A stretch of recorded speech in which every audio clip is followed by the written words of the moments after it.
A thing of beauty is a joy forever.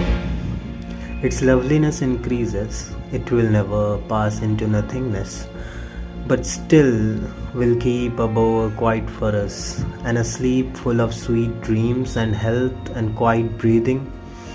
Therefore, on every morrow, are we wreathing a flowery band to bind us to the earth, spite of despotence, of the inhuman dearth of noble natures, of the gloomy days of all the unhealthy and darkened ways, made for our searching. Yes, in spite of all, some shape of beauty moves away the pall from our dark spirits, such the sun, the moon, trees old and young, sprouting a shady boon for simple sheep, and such are daffodils, with the green world they live in, and clear rills that for themselves a cooling covert make against the hot season.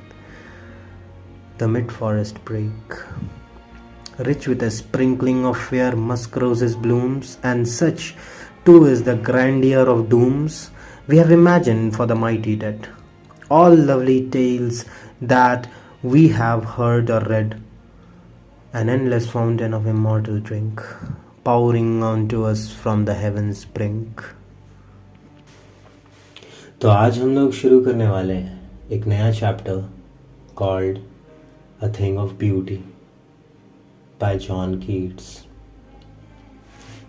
तो दोस्तों ये poem एक Greek mythology पर based है, जिसमें एक young shepherd था जिसका नाम एंडीमियन था, और उसे अट्रैक्शन हो जाता है, वो अट्रैक्ट हो जाता है एक मून गॉडेस सेलेना के तरफ, या फिर सिंथिया उसका नाम बताया गया है। और फिर उसी सिंथिया की तलाश में वो इधर उधर भटकता रहता है, from the forest to the seas, और बहुत सारे क्वेस्ट करता है। तो इस पोएम में बेसिकली इस बात को बताया गया है कि किस तरह से कोई भी खूबसूरत चीज़ जो है वो कितनी डिलाइटफुल हो सकती है, और वो कितना इमेंस हैप्पीनेस प्रोवाइड कर सकती है। इस चीज़ को बताया गया है कि गॉड के क्रिएशन में कोई भी तरह की त्रुटि, कोई भी तरह की कमी नहीं है। And if we are just like as William Shakespeare has told कि beauty lies in the eyes of the beholder, तो अगर वो आँखें अगर हमारे पास में हैं तो हम चीज़ों की खूबसूरती को पहचान सकते हैं और समझ सकते हैं। Every time we are not happy, हमेशा हम लोग खुश नहीं होते हैं। Sometimes there are like lot of problems that we face, लेकिन उसके बाद भी क्या होता है कि एक समय ऐसा आता है कि like we become very happy. हर रात के बाद सुबह आती है, एंड उस सुबह में बहुत सारी रोशनी होती है, and because of that light and that delight and everything that we get, we should be thankful to the God. Moreover, इस पोएम में और भी बहुत सारी चीज़ें बताई गई हैं। उसमें से एक जो सबसे अहम चीज़ है वो है ये कि happiness is a heavenly tonic and beauty is a heavenly tonic. Basically कोई भी चीज़ हमेशा हमेशा के लिए खूबसूरत होती है, और वो एक सोर्स होती है खुशी की। कोई भी खूबसूरत चीज़ जो है वो एक सोर्स है जहाँ से कंटिन्यूअस और अनइंटरप्टेड हैप्पीनेस हम लोगों को मिल रहा है। बहुत सारी चीज़ें हैं जो कि ब्यूटी की तरफ से हम लोगों को बेस्टो की गई हैं, हम लोगों को लाइक वरदान में मिली हैं ये सारी चीज़ें। Like the nature is so beautiful. Just look at yourself, like look at yourself, how you are made. Look around you. Look at the trees, look at the sky, look at everything, right? तो John Keats want to convey that idea कि खूबसूरती is nothing like कि वो किसी इंसान में ही हो, that is not necessarily true. ये भी हो सकता है कि ब्यूटी हम लोगों को नेचर में देखने को मिले, and this is like more often कि नेचर में ही देखने को मिलेगा।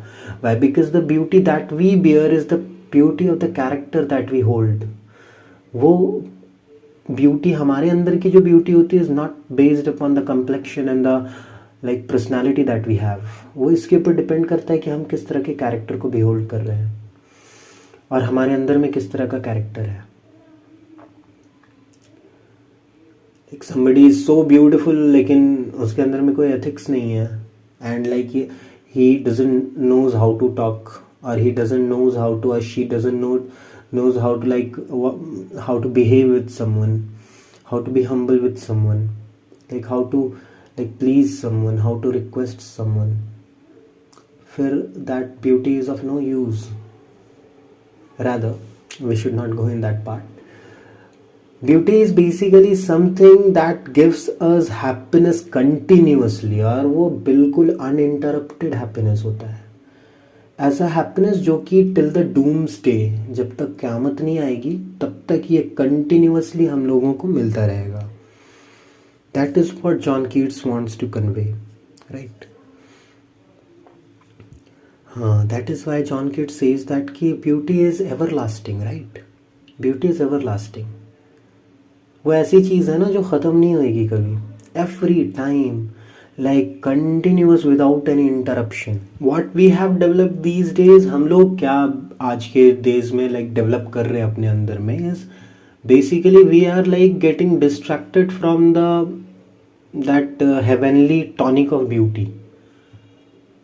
वो जो मतलब एक स्वर्गीय आनंद है, हैप्पीनेस है, वो हम लोग उससे बहुत दूर होते जा रहे हैं. Why? Because we are becoming more materialistic. हम लोग बहुत मटेरियलिस्टिक होते जा रहे हैं.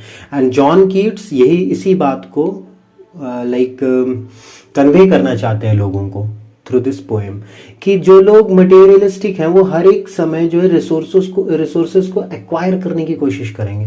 एवरी नाउ एंड देन वो कोशिश करेंगे कि वो ज़्यादा से ज़्यादा रिसोर्सेज को एक्वायर कर सकें, ज़्यादा से ज़्यादा चीज़ों के ऊपर अपना कब्जा जमा सकें, ज़्यादा से ज़्यादा चीज़ों को अपने पास ला सकें. बट वो इस चीज़ को करने में इतने बिजी हो जाते हैं कि like they do not get time to be happy.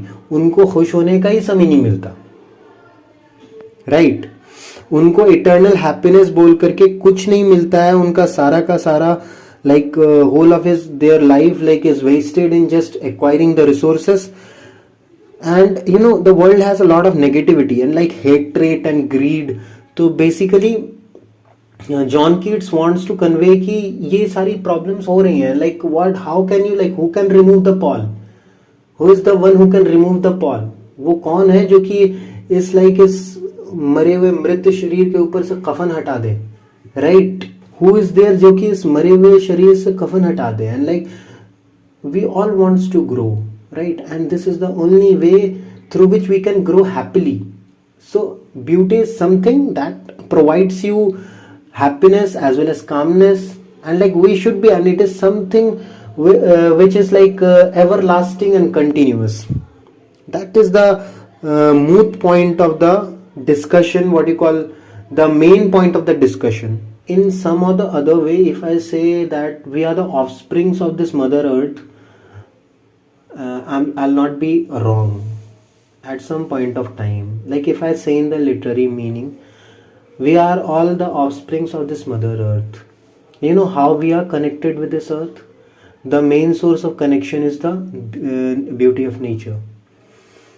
That is what the thought of John Keats was. John Keats का यही मानना था कि इस धरती, ये जो अर्थ है, अगर इसने किसी को जना है और वो अगर हम हैं, तो लाइक हम अपने धरती के साथ में कैसे कनेक्टेड हैं. एंड अगर कनेक्टेड हैं तो like there is only one way जिसके थ्रू हम लोग अर्थ के साथ में कनेक्ट हो सकते हैं, and that is the beauty of the nature.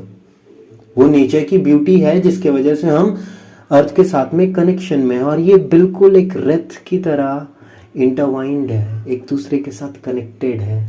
उसी तरह से जिस तरह से एक फ्लावर बैंड बनाया जाता है, बिल्कुल उसी तरीके से, right? I hope you understood the main summary of the poem. I guess I didn't mixed up a lot. बहुत ज़्यादा mess up नहीं हुआ होगा. And if you have any problem, you can contact me through the comments. Have a nice day. Thank you.